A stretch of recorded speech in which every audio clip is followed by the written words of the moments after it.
So thank you all for coming today, and thank you for having Anne and me speak at your retreat. So I was invited to talk to you about the pilot library liaison institute that we did at Cornell together with Columbia and the University of Toronto, which was sponsored by ARL. What I'm planning on doing is first providing some background on the evolution of the liaison program at Cornell. Then I'll say a few words about how the very notion of liaison has changed through the years. And then I'll spend some time on the Pilot Institute itself, the lessons we learned, and the next steps specifically at Cornell. And I'll say a few words about what ARL is doing as a result of this event. If there's time, I'll be watching my watch very carefully. I would also want to say a few words about what I think the hallmarks of successful engagement are and how we measure success. So before I go on, let me ask you this. How many of you have had a chance to either read or glance at the report that we put together from the Pilot Institute? Okay, so a few. Hopefully the account that I'll give you is going to be sufficiently similar to what you read so that you know we are all consistent, and also I will say enough different things to hold your interest.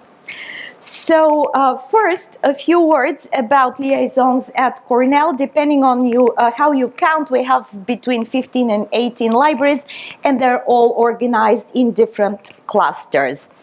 So the term liaison is comparatively new as a term for us, and until very recently, until maybe 2006, we had selectors who curated the collection and interfaced with patrons only in terms of collection purchases or weeding or transfers to our remote storage facility.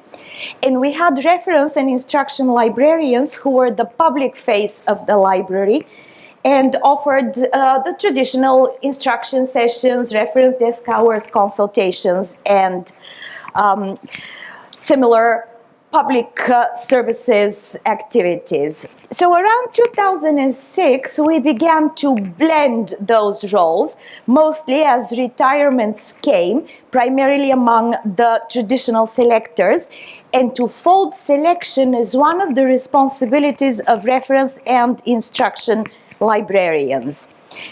And it was around perhaps 2010 or 2011 that the notion of a point person, that is a library liaison, or a personal librarian, that was another way that we describe it, emerged in a more fully articulated way. And developing a program became one of the strategic priorities for the library. A task force was put together, which I chaired, and we produced a report that's available at this URL if you're interested. If you can't see it and there's interest, I can definitely send it. So at this point it was very clear that though liaisons at various library units at Cornell were organized differently, sometimes one person supporting one department, sometimes one liaison supporting many departments, sometimes a group of people supporting a whole school, or in one case at least, each faculty having really a personal librarian. It was very clear that whatever the ratio between faculty and liaisons was, selection, reference, and instruction were the core functions that liaisons performed at that point. So we did an environmental scan of liaison practices at Cornell and at other institutions, and we produced documents that we called General Expectations and Suggested Best Practices in 3 different areas, and please note, so our liaisons were doing at that time collection, development, reference, and instruction, and our 3 areas were collection, development, reference and instruction together, and scholarly communication. That was an entirely new area. So that, to a very large extent, explains the language that you will see under our general expectations. So the language, you will notice, is be aware, be conversant, be familiar. So we weren't expecting more at this point than raising of awareness of those scholarly communication issues. And the same thing about our best practices.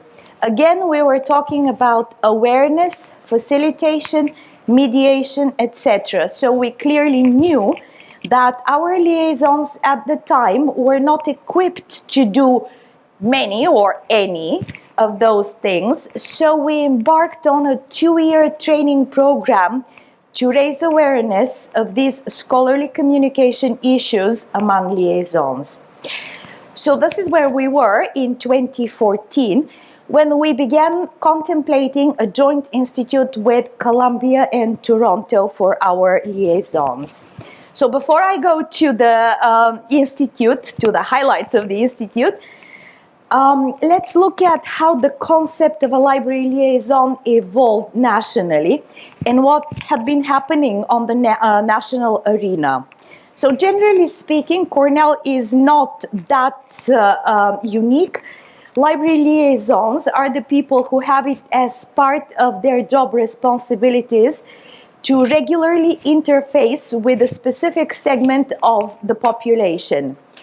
The role has evolved in such a way that traditionally these have been librarians with specific subject expertise who have been responsible for building the collection, the disciplinary collection, and interfacing with faculty in a department, school, etc., or being a faculty member themselves.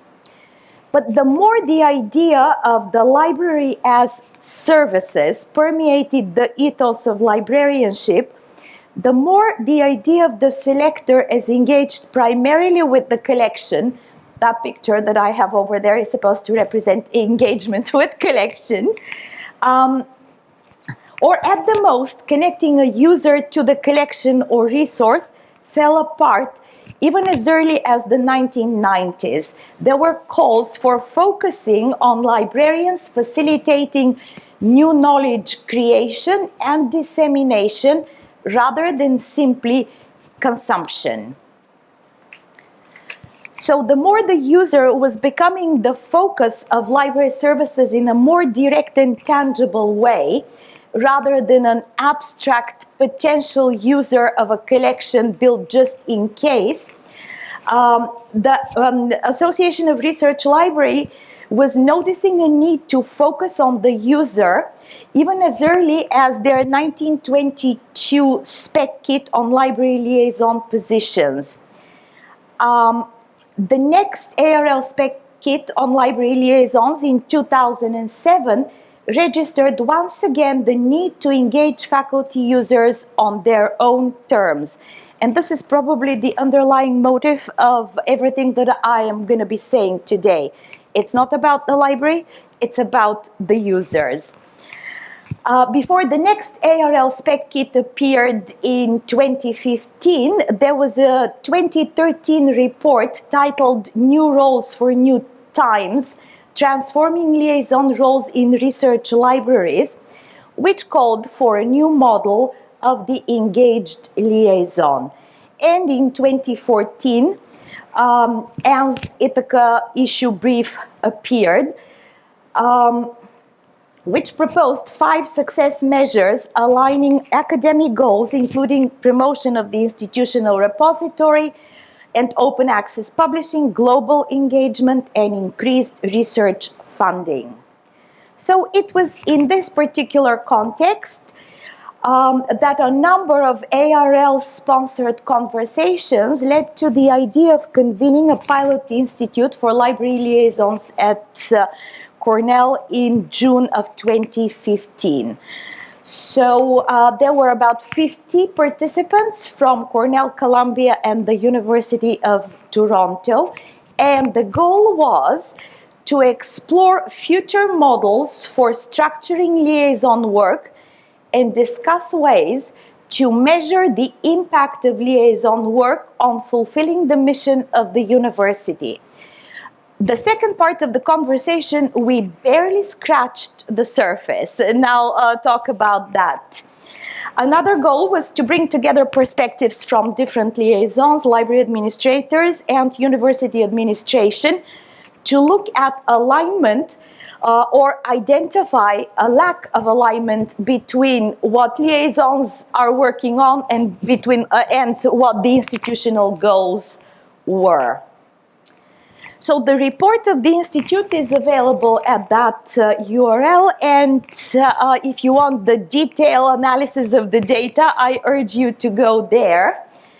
I will just say a few words about some of the activities and some of the conclusions that we reached. So the first activity that we asked our 50 liaisons to do was to think about their own successes and failures and just talk about them among each other and put them on flip charts so that we can discuss. Almost every success reported was measured by the degree to which the reporter saw this particular success as important for the library. How many classes we taught? How many people came back? How many faculty were happy with the library? And so on and so forth. Only one participant said, how can we translate what we do into solutions that faculty want? So that's the quote in red that I have at the bottom of the slide. So then we moved to another exercise about potential future scenarios. We had created 4 provocations, is what we called them initially. Then we thought, okay, so let's not start with the word provocation. Let's just call them scenarios, and presented them to the participants in the institute, framing it in the following way. Higher education and academic research libraries are changing with unprecedented speed. New methods of conducting and disseminating research, new pedagogies, increased public scrutiny, and financial pressure call for accountability and value-added impact.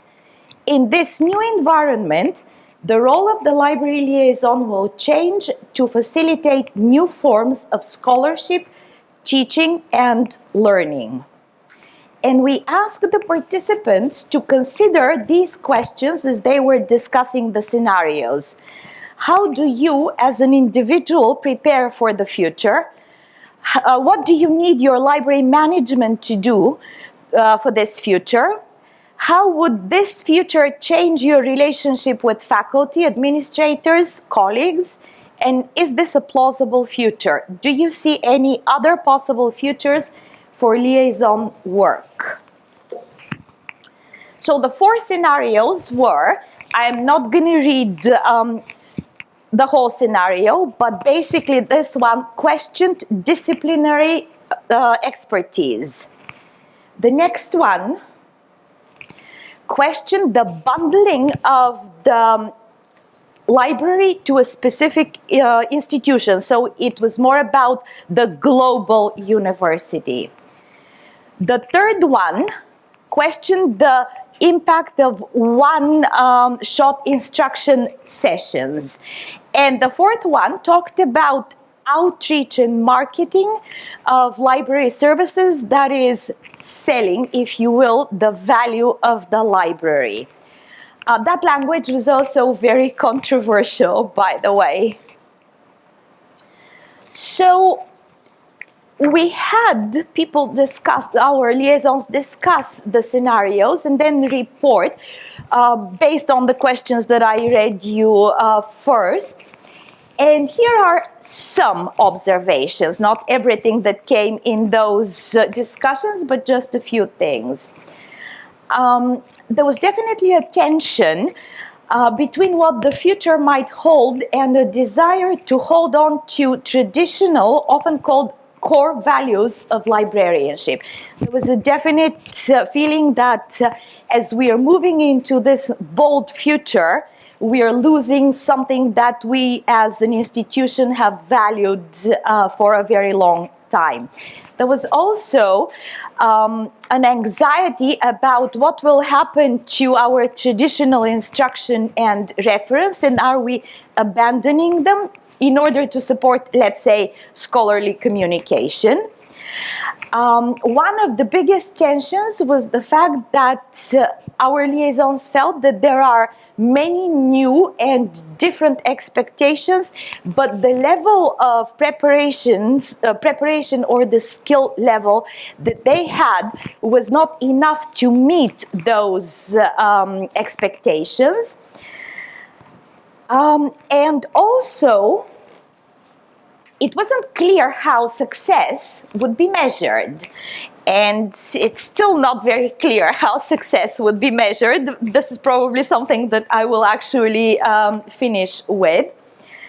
The tension that was most obvious, at least to me though, was the need to change attitudes and to make liaison work not about us, but about them, about the people that we serve.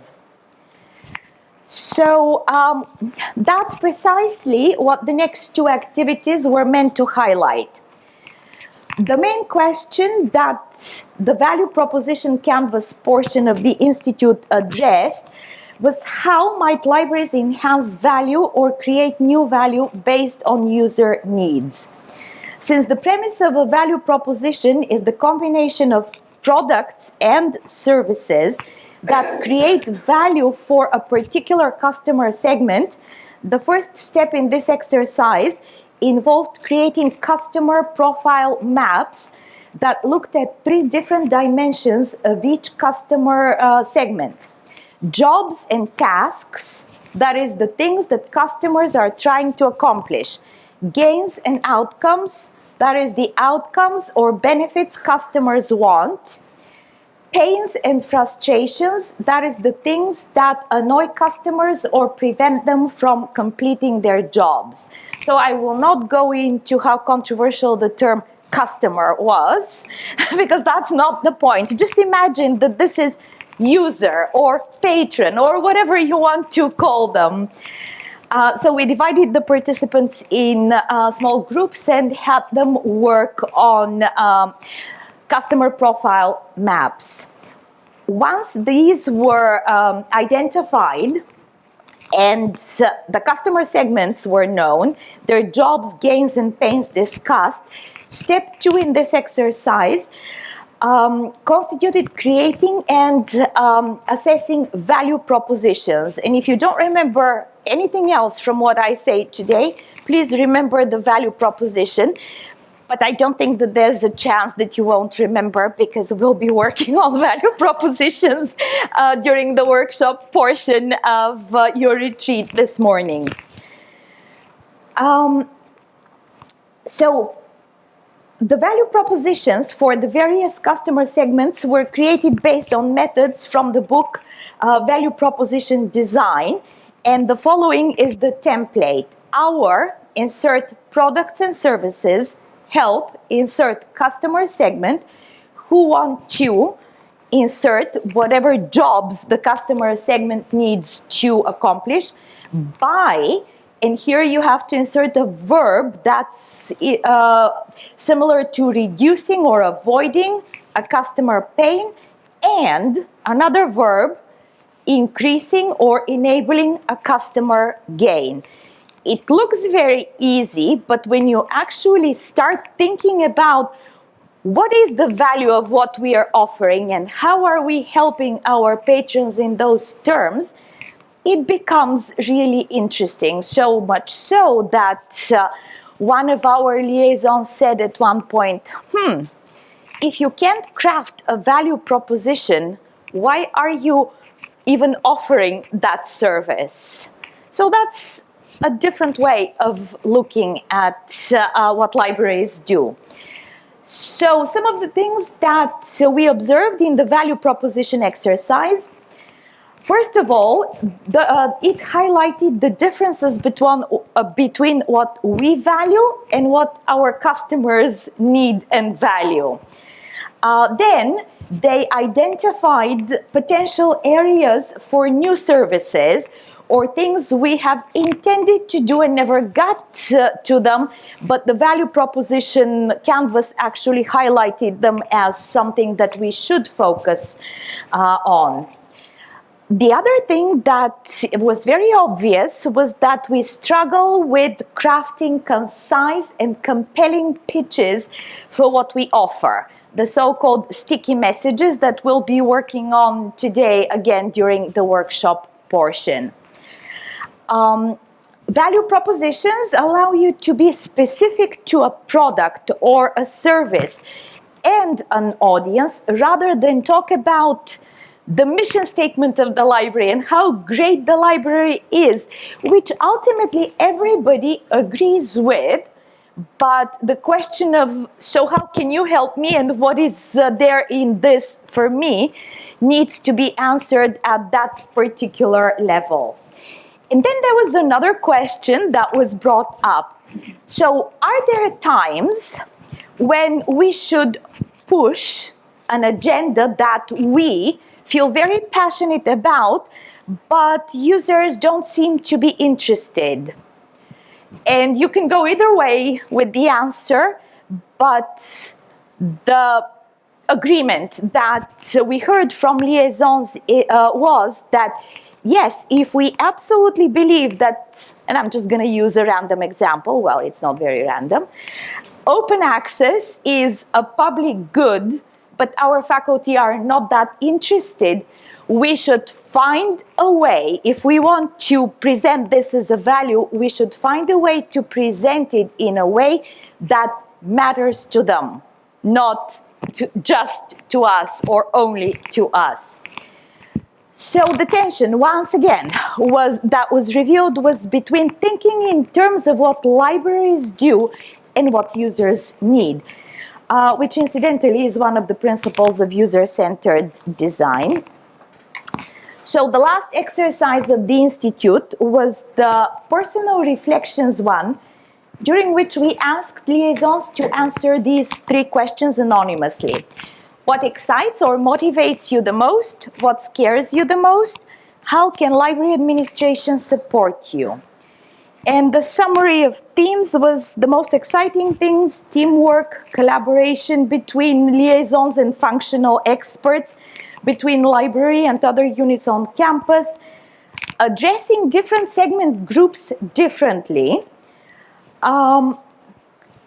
stop designing services because librarians like to do that work or think it's important and instead respond to the needs of the users, move away from services that are no longer working or of any value to our users. The things that scared the liaisons most included, predictably, overcommitment, increased workloads, losing core values, lack of self-confidence, movement away from subject expertise, giving up services that librarians value personally because of trends in the profession. And, not surprisingly, what liaisons identified as their need from administration was centered around training, professional development, and advocacy. So we collected all the observations, recorded all the presentations, and tried to make sense and decide what the next steps would be for each of our institutions, either separately or together. And here are some of the observations, again, just highlights. Current measures of liaison work are not aligned with the current vision of what liaison work should be. This new vision of engagement requires new skills, new ways of working, and new tools, and expectations of what a successful liaison program is or a successful liaison is are still very much a work in progress.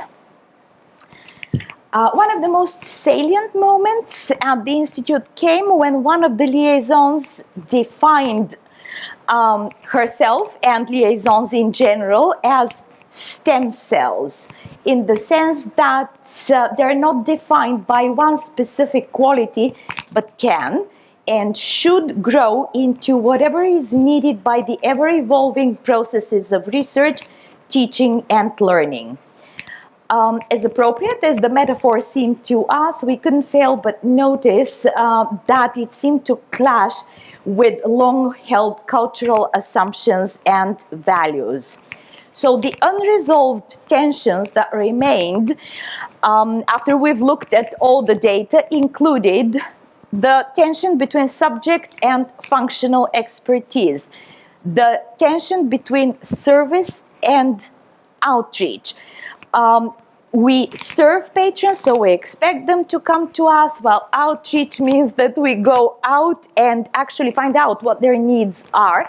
And that is still a tension that is very much with us. Current needs versus revealing possibilities. This is one of the very dear to my heart dichotomy, because yes, we have to serve the current needs, but I believe that the library is in the position of revealing the new possibilities and helping our patrons get from this point to the next one, anticipating the need so that we are prepared when the whole environment and the whole context of higher education or how people do research shifts. We are not either taken by surprise or have not helped our patrons make that leap. And then you can see other tensions. Serving the immediate need of patrons very often clashes with looking at the institutional priorities, because we librarians are very helpful people. We want to solve the immediate problems. So this particular faculty needs whatever for their research, we go get it. But it's really difficult, and we don't have the time to think about what the institutional priorities are and how the library can become part of those. So thinking about the big picture and thinking about not how can the library look better, but how can whatever we do in the library make the institution better. So that's the library success versus the institutional success. And of course, the perennial problem of assessment measures. So, what can I say about assessment measures? On the one hand, our data is limited. On the other hand, we are drowning in data, and so we have to make sense of the data, and we have to come up with some ways that are very clear and simple of measuring whether we are successful or not. ARL organized, again, another meeting of liaison supervisors at ALA on whatever, June 27th, let's call it.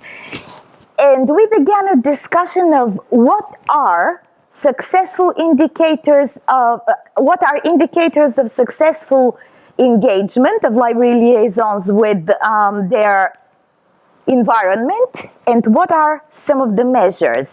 We still haven't looked at the data because it's still being described, but hopefully there will be information there that would help us move beyond the number of instruction sessions, the number of participants in instruction sessions, and so on and so forth. So a few words about our next steps at Cornell.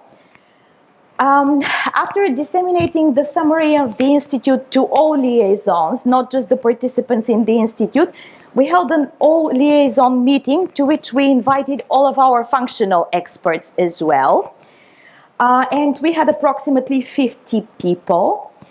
The overarching goals were to look at the big picture of how research in teaching and learning are changing globally and specifically at Cornell, delve deeper into the results of our faculty survey, but this time not look at the individual complaints or even individual praises and kudos for the library, but look at what faculty had identified as their biggest pains, both in terms of research and in terms of teaching. We actually had a specific question like that on the survey. And finally, elaborate SMART goals. SMART goals are specific, measurable, attainable, realistic, and timely, as well as get training in and practice crafting sticky messages. That is, messages about outputs and impact that shift the focus from the library to the users. So the value propositions and the sticky messages portions have definitely captured the imagination of our liaisons. After identifying several areas to focus on, Orchid IDs, public mandates, etc., we worked with our communications and assessment department to create these cards. I think I have samples if anybody's interested. That liaisons can use to open up conversations on those topics. I know you can't see what they say. That's why I brought the samples, so you can read the text there. Just a few words about ARL. A lot of institutions have asked for replication institutes. The value proposition was so successful that on May 19th, ARL offered a free seminar and 175 people registered for this webinar, actually. Then I told you about the meeting in Orlando. And finally, ARL is also focusing on liaisons as one of the areas in their focus area of community of practice. So I will just summarize the rest of my presentation. It's mostly about how do we know when we are successful. So if I had to pull out three big themes, those would be the themes. Respond to current local needs, respond to local and national administrative pressures, interests, and stakeholders, and anticipate the global future, which is not going to be the way that we do things now. Let's see what else I would want to say. So I had a few examples that I wanted to show you of things that we've done, but I think I'm going to leave those for a discussion during the workshop and more examples. So just to sum up what we are doing for our liaisons this particular year, we are focusing on those areas: Orchid IDs, data management, instructional quality, public access, author rights, digital humanities, and open access.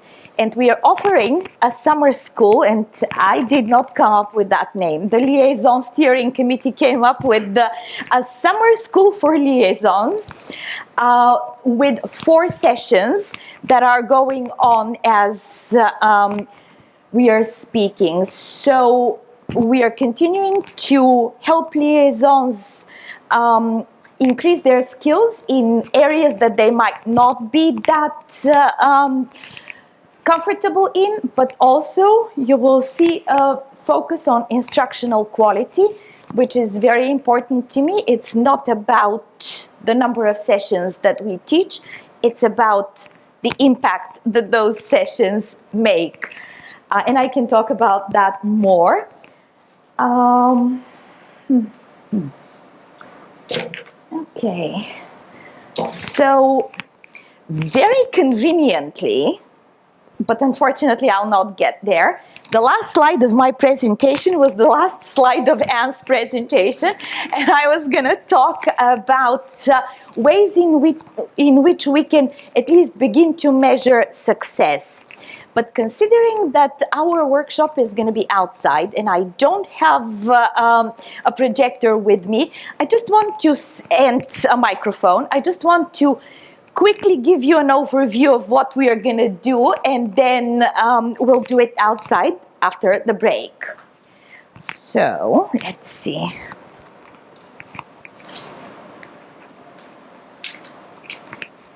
Retreat, so would it be here? One would think so, right? Ah, perfect.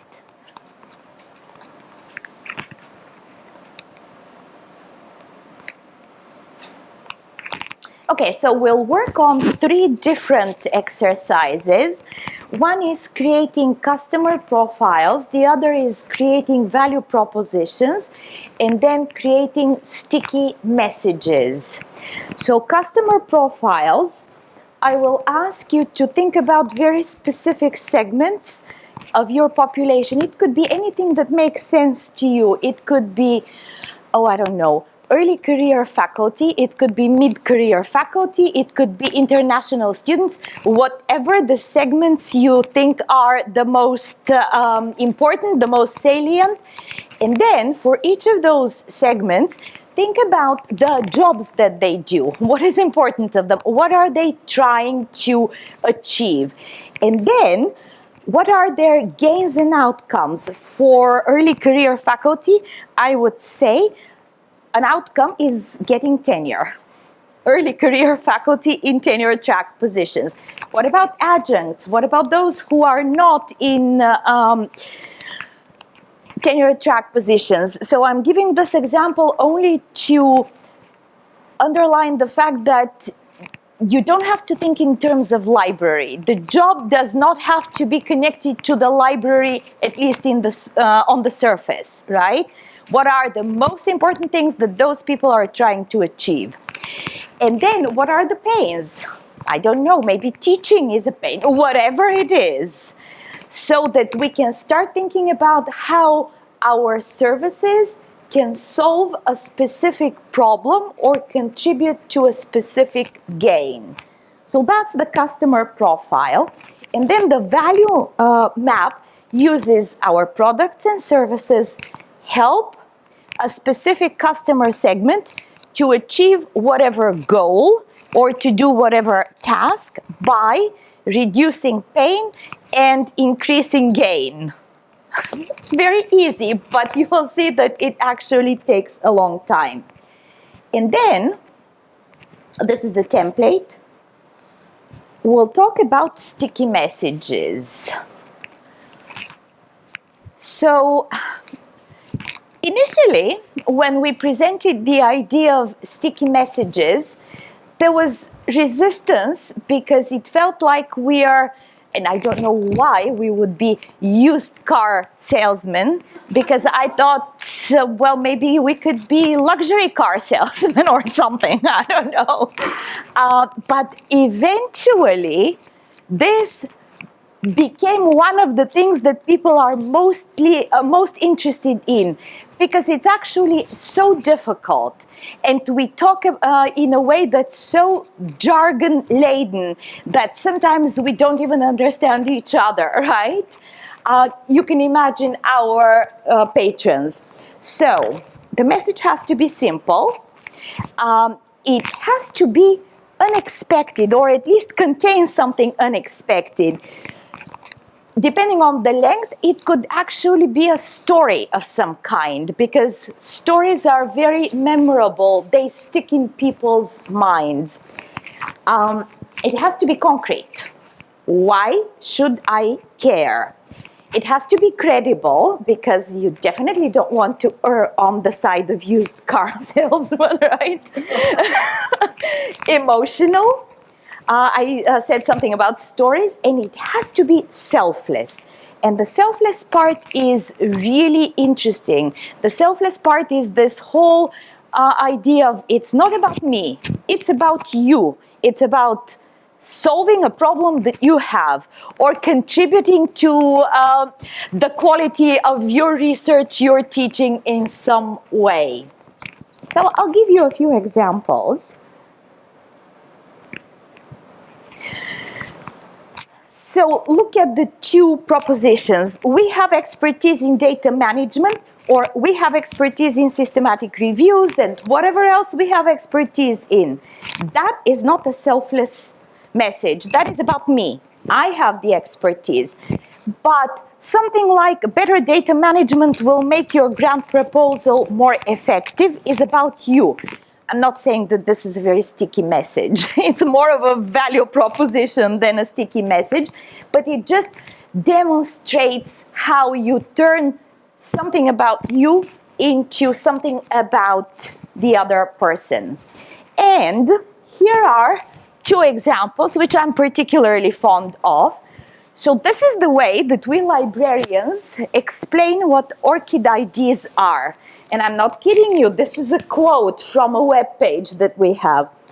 Orchid ID provides a persistent digital identifier that distinguishes you from every other researcher, and through integration in key research workflows, such as manuscript and grant submission, supports automated linkages between you and your professional activities, ensuring that your work is recognized. Absolutely true. Definitely not sticky, right? So this is the way that they came up with to advertise Orchid IDs. Distinguish yourself. Get an Orchid ID. I personally think it's very powerful. It's about you. It's about something that will benefit you as a patron. Instead of whatever this is here, I had to read it as true as it is. And the other one is a poster that we actually have on our digital sign.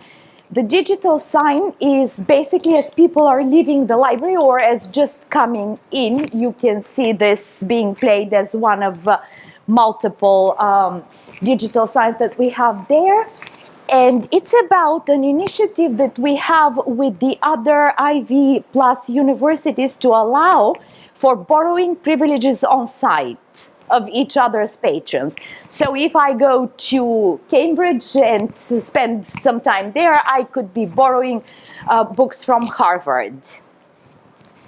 So it's very, very memorable because it started appearing right before the end of the semester. And it starts with heading out of town. The first time I saw it, I was like, oh yeah, are we doing something with travel agencies? So it was unexpected to me. I stopped to read it. And then it goes on to say, research like a local. So this is just an example of what a sticky message might be. So I just took up at least 10 minutes of your break, but that was saving 10 minutes from what we are going to be doing during the workshop. Thank you very much.